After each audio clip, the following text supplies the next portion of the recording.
The government in 2015 put in place a deregulation policy that had the expectation of allowing marketers and importers of petroleum products to set directly their own prices based on import parity costs, taxes, and margins. But the president of the Association of Ghana Industries opines that this policy has not been implemented properly and hence has to be checked to achieve its purpose. He also lamented a similar fate that has befallen the fertilizer subsidy program. Dr. Ayim Dake was speaking at a conference organized by his outfit, which sought to bring parliamentarians and industry players to have a discourse on how to work together to move the country. The event was under the theme, Promoting Ghana's Industrial Development Agenda, the Role of Parliament.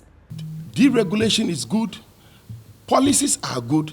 However, if you take your eye off the implementation and the feedback mechanism that helps you to perfect a policy intervention, you will have big problems. And I've given an example of what is happening in MPA all the way through that deregulation sector. Similar thing happened in the agri sector after the intervention of the fertilizers, over 3 billion in the value chain of agriculture.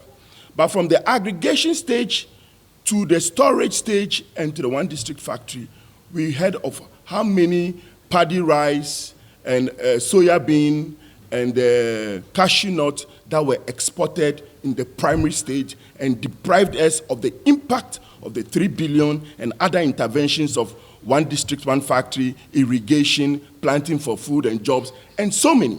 Our cry is that policies from Ghana are good. Implementation, evaluation, feedback mechanism to correct the wrongs and see the impact has been our challenge.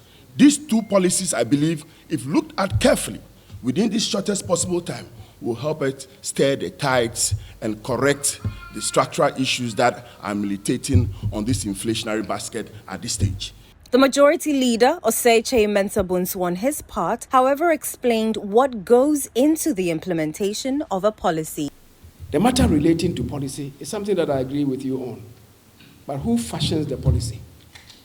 It comes back to the quality of materials that we have in the cabinet. I'm not talking about the Kufuor's cabinet. Throughout. And cabinet it is that has the responsibility to evolve policy.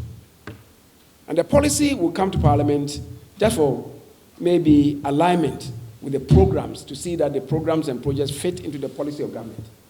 But the policy itself is determined by the ruling party. And it's a reflection on the quality of materials that you have in the cabinet.